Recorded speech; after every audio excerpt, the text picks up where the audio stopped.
अस्सलाम वालेकुम स्टूडेंट्स, कैसे हैं आप सब। उम्मीद करती हूँ आप सब खैरियत से होंगे। मेरी वीडियो आप रेगुलर देख रहे होंगे। तो क्लास आज का जो हमारा टॉपिक है उसका नेम है, उसमें जो है हम न्यूमेरिकल करेंगे, क्योंकि कल हमने मोल पढ़ा था और मैंने आपको बताया भी था कि हम जो है कल से न्यूमेरिकल करेंगे। तो आज जो है हम करने लगे हैं फर्स्ट ईयर केमिस्ट्री के चैप्टर नंबर 1 के न्यूमेरिकल मोल के। टॉपिक हमारा क्या है, मोल।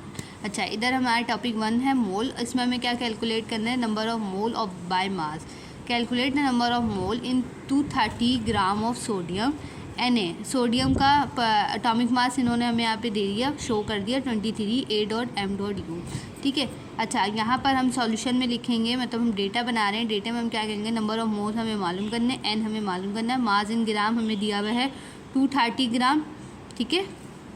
उसके बाद एटॉमिक मास हमें दिया हुआ है इधर 23 A.M.U।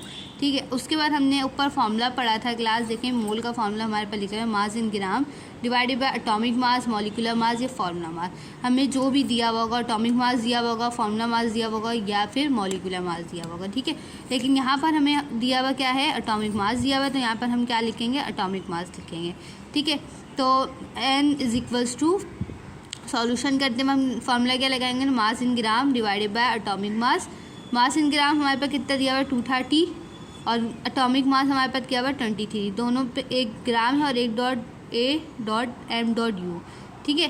तो ये दोनों मिलके क्या बनते हैं, ये दोनों मिलके, ये जो दोनों यूनिट हैं, ये दोनों यूनिट मिलके क्या बनती हैं, मोल कहलाती हैं यूनिट। अच्छा, इसमें से हम डिवाइड कराएंगे, डिवाइड करके हमारे पास 10 आंसर आ जाएगा। ठीक है। उसके बाद ऐसे ही हमारे पास दूसरा न्यूमेरिकल है। दूसरे न्यूमेरिकल में हमारे पास क्या है, calculate the number of mole in 88 gram of CO2। यहाँ पर हमारे पास क्या दिया हुआ है, यहाँ पर हमारे पास मॉलिक्यूलर मास दिया हुआ है। देखें, दो चीज़ें कम दी हुई है ना हमारे पास, एटॉमिक मास से नहीं दिया हुआ, यहाँ पे हमारे कार्बन डाइऑक्साइड दी हुई है। सही है। कार्बन का 12 होता है, ऑक्सीजन का 16 होता है। ठीक है। नंबर ऑफ मोल्स हमें मालूम करने हैं, मास इन ग्राम 88 ग्राम है। उसके बाद हमारे पास मॉलिक्यूलर मास हमारे पास कितना दिया हुआ है, 1 कार्बन दिए हुए, और ऑक्सीजन हमारे पास कितने हैं, 2 हैं। ठीक है। तो कार्बन की जगह हम 12 लिखेंगे, O की जगह हम 16 लिखेंगे। 1 divided by 12 multiply by 12 is equals to 12। 2 divided by 16 is equals to 32। इन दोनों को प्लस करेंगे तो हमारे पास क्या आ जाएगा, एटॉमिक मास आ जाएगा, 1 आ जाएगा।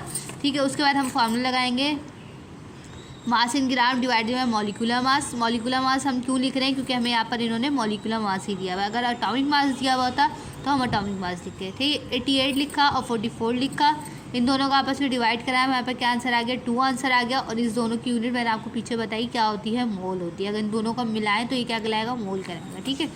ऐसे ही हमारे पास तीसरा न्यूमेरिकल है, क्योंकि हमने मोल में जो है क्लास 3 चीज़ें पढ़ी थी ना, तो तीनों के उससे हम जो है डिवाइड करना सीख रहे हैं, तीनों के उससे हम न्यूमेरिकल करना सीख रहे हैं। हमने पहले एटॉमिक मास से सीखा, फिर हमने मॉलिक्यूलर मास से सीखा, अब हम तीसरा सीखने लगे हैं फार्मूला मास से। ठीक है। तो इसमें क्या है, calculate the formula number of mole in 1800 gram और CaCO3। तो एक से ज़्यादा ग्रुप ज्वाइन हो रहे हैं तो वो कराएगा फार्मूला मास। Ca का हमारे पास एटॉमिक मास होता है 14, कार्बन का हमारे पास 12 होता है, ऑक्सीजन का हमारे पास 16 होता है। नंबर ऑफ मोल हमें मालूम करना है, मास इन ग्राम हमारे पास 1800 दिया हुआ है, फार्मूला मास हम लिखेंगे 1, Ca दिया हुआ है, 1 कार्बन है और ऑक्सीजन क्या है हमारे पास 3 है। ऐसे हम डिवाइड करके इन दोनों को प्लस करवाएंगे, मल्टीप्लाई करके। सही है। पहले आपस में मल्टीप्लाई करेंगे, फिर इन दोनों को प्लस कराएंगे। उसके बाद हम फार्मूला लिखेंगे, number mass in gram divided bye formula mass 1800 divided by 100 ग्राम, और A.M.U की यूनिट क्या होती है, मोल होती है। ठीक है। उम्मीद करती हूँ क्लास आज का लेक्चर, अच्छी वीडियो आपको समझ आई होगी, कोई कन्फ्यूजन नहीं होगी। अगर फिर भी कोई कन्फ्यूजन हुई है, कुछ समझ नहीं आया, तो मुझे कमेंट में ज़रूर बताएं, ताकि मैं आप लोगों को दोबारा से रिव्यू करा सकूँ। और अपना बहुत सारा ख्याल रखिएगा। मुझे इजाज़त, मिलते हैं एक नई वीडियो के साथ, एक नए लेक्चर के साथ। जब तक के लिए अल्लाह हाफ़िज़।